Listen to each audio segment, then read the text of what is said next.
Hello student, তোমরা যারা ক্যালকাটা ইউনিভার্সিটির আন্ডারে সেকেন্ড সেমিস্টারের ছাত্রছাত্রী আছো, এখন তোমাদের ইএনভিএস অর্থাৎ পরিবেশবিদ্যা সাবজেক্টের ক্লাস আছে। আজকের ক্লাসে তোমাদের যেটা আলোচনা করব, ইউনিট 2 থেকে কিছু গুরুত্বপূর্ণ 5 নম্বরের প্রশ্ন উত্তর নিয়ে আলোচনা করব। আর তোমরা যারা ইংলিশ ভার্সনের স্টুডেন্ট আছো, তোমরাও আজকে ক্লাসটা দেখো, কারণ প্রশ্নের উত্তরগুলো তোমরা ইংলিশেও পেয়ে যাবে।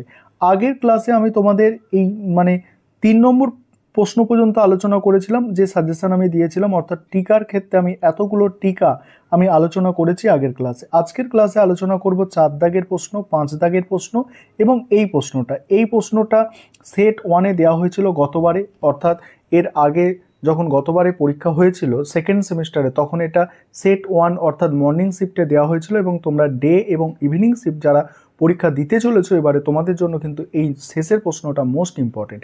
এবারে তোমরা প্রশ্ন উত্তরগুলো দেখে নাও। আর তোমরা যারা ইংলিশ ভার্সনের স্টুডেন্ট আছো, তোমরাও আজকের ক্লাসটা দেখো, শেষে তোমরা ইংলিশে প্রশ্নের উত্তরগুলো পেয়ে যাবে।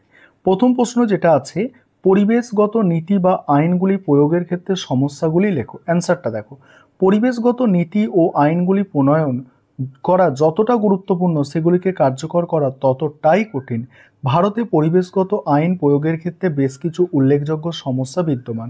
প্রথমত, সচেতনতার অভাব একটা বড় সমস্যা। অনেক ক্ষেত্রেই সাধারণ মানুষ এবং শিল্প সংস্থাগুলি পরিবেশগত আইনের গুরুত্ব এবং তাদের দায়িত্ব সম্পর্কে পর্যাপ্তভাবে অবগত নয়। এর ফলে আইনের লঙ্ঘন ঘটে এবং প্রয়োগকারী সংস্থাগুলির কাজ কঠিন হয়ে পড়ে। দ্বিতীয়ত, প্রয়োগকারী সংস্থাগুলির দুর্বল পরিকাঠামো এবং সম্পদের অভাব একটি গুরুত্বপূর্ণ সমস্যা। পর্যাপ্ত সংখ্যক প্রশিক্ষিত কর্মী, আধুনিক প্রযুক্তি এবং প্রয়োজনীয় তহবিলের অভাবে অনেক সময় আইনগুলি সঠিকভাবে প্রয়োগ করা সম্ভব হয় না। বিশেষ করে স্থানীয় স্তরে এই সমস্যা আরও প্রকট। তারপর তৃতীয়ত, দুর্নীতি এবং রাজনৈতিক প্রভাবও পরিবেশগত আইন প্রয়োগের ক্ষেত্রে একটি বড় বাধা। অনেক সময় প্রভাবশালী ব্যক্তি এবং সংস্থা আইনি ফাঁকফোকর ব্যবহার করে অথবা দুর্নীতির মাধ্যমে আইনের হাত থেকে রেহাই পেয়ে যায়। এর ফলে আইনের শাসনের প্রতি মানুষের আস্থা কমে যায়। চতুর্থ, বিভিন্ন সরকারি সংস্থা এবং বিভাগের মধ্যে সমন্বয়ের অভাব দেখা যায়। পরিবেশ, বন, শিল্প এবং অন্যান্য বিভাগের মধ্যে যথাযথ সমন্বয় না থাকার কারণে অনেক সময় আইন প্রয়োগের জটিলতা সৃষ্টি হয় এবং সিদ্ধান্ত গ্রহণে বিলম্ব ঘটে। পঞ্চমত, পরিবেশগত অপরাধের জন্য দুর্বল শাস্তির বিধানও একটি সমস্যা। অনেক ক্ষেত্রে দেখা যায় যে আইন লঙ্ঘনকারী ব্যক্তি বা সংস্থার বিরুদ্ধে যে শাস্তি দেয়া হয় তা যথেষ্ট কঠোর নয়। ফলে অপরাধীরা পুনরায় একই কাজ করতে উৎসাহিত হয়। এই সমস্ত সমস্যা সমাধানের জন্য সমন্বিত ও কঠোর পদক্ষেপ নেওয়া জরুরি। এবার দ্বিতীয় প্রশ্ন যেটা আছে, কনভেনশন। দেখো, দ্বিতীয় প্রশ্ন আছে, কনভেনশন অফ বায়োলজিক্যাল ডাইভার্সিটি সম্পর্কে আলোচনা করো। কনভেনশন অফ বায়োলজিক্যাল ডাইভার্সিটি হলো একটি আন্তর্জাতিক আইন চুক্তি যা 1992 সালে রিও ডি জেনিরোতে অনুষ্ঠিত ধরিত্রী সম্মেলন অর্থাৎ আর্থ সামিটে স্বাক্ষরিত হয়। এর লক্ষ্য হলো জীববৈচিত্র্যের সংরক্ষণ, জীববৈচিত্র্যের উপাদানগুলিকে টেকসই ব্যবহার এবং জীববৈচিত্র্য ব্যবহারের ফলে প্রাপ্ত সুবিধাগুলির ন্যায্য ও সমতুল্য বন্টন। এই কনভেনশনের 3টি প্রধান স্তম্ভের ওপর ভিত্তি করে গঠিত: জীববৈচিত্র্য সংরক্ষণ, জীববৈচিত্র্যের উপাদানগুলির টেকসই এবং জিনগত সম্পদের ব্যবহার থেকে উদ্ভূত সুবিধাগুলির ন্যায্য ও সমতুল্য বন্টন। তারপরে কি বলা হচ্ছে দেখো, এই সিবিডি অর্থাৎ সিবিডি সদস্য রাষ্ট্রগুলিকে তাদের জাতীয় জীববৈচিত্র্যের কৌশল এবং কর্মপরিকল্পনা তৈরি ও বাস্তবায়নের জন্য উৎসাহিত করে। এটি বিপন্ন প্রজাতির এবং বাস্তুতন্ত্র সংরক্ষণের ওপর জোর দেয় এবং জীববৈচিত্র্যের টেকসই ব্যবহারের জন্য নীতি ও নির্দেশিকা প্রণয়ন করে। কনভেনশনটি জিনগত সম্পদের ওপর দেশগুলির সার্বভৌম অধিকার স্বীকৃতি দেয় এবং এই সম্পদের ব্যবহার থেকে প্রাপ্ত সুবিধাগুলি কিভাবে ন্যায্যভাবে ভাগ করা যায় সে বিষয়ে দিক নির্দেশনা প্রদান করে।